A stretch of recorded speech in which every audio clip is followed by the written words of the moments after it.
నమస్తే అండి. ఈరోజు ఒక విలేజ్కి రావడం జరిగింది. ఇదంతా అడవిలో తాటి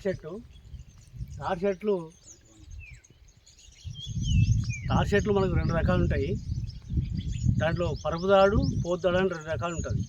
ఇది పోద్దాడు అంటే పోత అన్నమాట, చాలా గట్టిగా ఉంటుంది కళ్ళు. తర్వాత పరుపుదాడు అంటే ముంజకాయలు ఉంటాయి, కాయలు కాస్తాయి, అది చాలా బాగా ఉంటుంది. పండుదాడు ఉంటుంది, దాని కళ్ళు కూడా చాలా బాగుంటుంది. అది ఇప్పుడు పోద్దాడు కళ్ళు తాగుతున్నాం మనం. ఇప్పుడు చూడండి, ఇది దేవతలు తాగింది. అప్పుడు వాళ్ళు సురాపానకం అని చెప్పేసి వాళ్ళు పిలుచుకునేవాళ్ళు. ఈనాడు మనం కళ్ళు అని పిలుచుకుంటున్నాం. అయితే దీంట్లో ఎన్నో మినరల్స్, ప్రోటీన్స్ చాలా పుష్కలంగా మనకు దీంట్లో దొరుకుతాయి.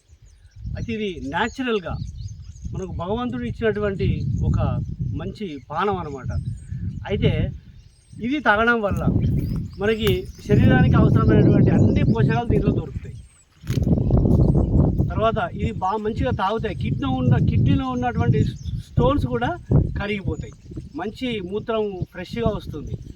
కాబట్టి మంచి ప్యూర్ కళ్ళు తాగితే మనకు మన శరీరం కూడా మంచిగా తయారవుతుందన్నమాట.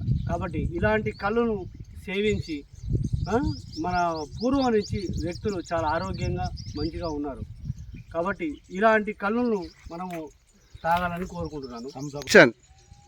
ఇప్పుడు మనం కళ్ళు తాగే విధానం అనేది ఉంటుంది. ఆ విధానంలో మర్రాకు, మోతుకాకులలో తాగుతూనే దాని యొక్క టేస్ట్ అనేది చాలా బాగుంటుంది.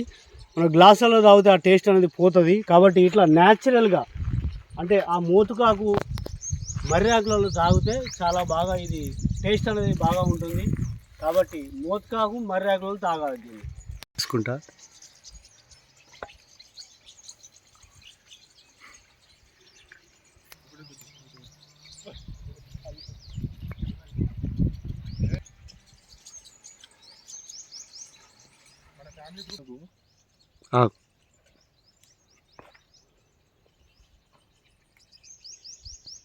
Sir ready.